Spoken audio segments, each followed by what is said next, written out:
It is one of the most famous addresses in the world, 1600 Pennsylvania Avenue, the White House. From the President's office in the White House in Washington, D.C. Since 1800, every president has called it home, and presidents have been at the center of events that have changed the course of our nation and the world. We shall overcome. I shall resign the presidency effective at noon tomorrow. Kuwait is liberated. Iraq's army is defeated. Today, we join a group of middle schoolers to learn about the office and how it serves we the people.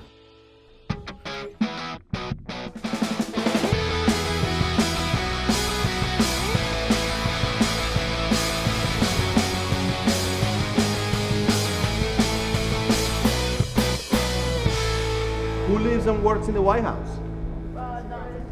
The President of the United States lives and works in the White House. The president serves as the chief executive and commander of the armed forces, all defined in Article 2 of the Constitution as the executive branch. The United States has conducted an operation that killed Osama bin Laden.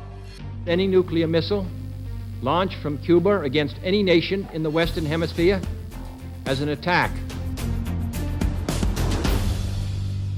When we look to the Constitution, the duties and responsibilities of the branches are laid out in the first 3 articles. And the second is delegated to the executive branch, the office of the President of the United States. They also needed someone to have a central viewpoint and to provide the leadership that's necessary even when people have the power, and so that is the executive.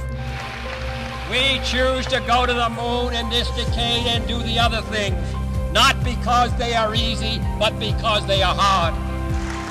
Mr. Gorbachev, tear down this wall. It's the president's job, the executive branch's job, to enforce legislation.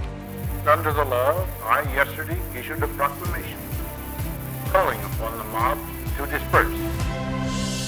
But the executive can't do it alone. Much of what the president tries to do needs the approval of we the people, represented in Congress.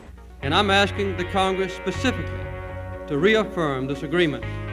They limited the power of the executive and made it subordinate to the Congress, to the legislative branch. And so the executive can only do those things that the Congress gives them the power to do. I ask that the Congress declare a state of war. The president is allowed to appoint cabinet secretaries. They can exchange opinion in writing. They sign and veto legislation. They can appoint executive officers. They can seek treaties with foreign nations. But even these actions must be either approved by Congress or Congress can override a presidential veto. It takes a 2/3 vote. It has to be very significant. And so it's rare, but in fact, the Congress can override the president. The START II treaty with Russia will cut our nuclear stockpiles by another 25%. I urge the Senate to ratify it now. I've put forth a number of ideas for how to improve the Affordable Care Act. It's the only office in the United States where all American citizens have the ability to vote for who will hold it. Our Constitution is a document in which we, the people, tell the government what it is allowed to do.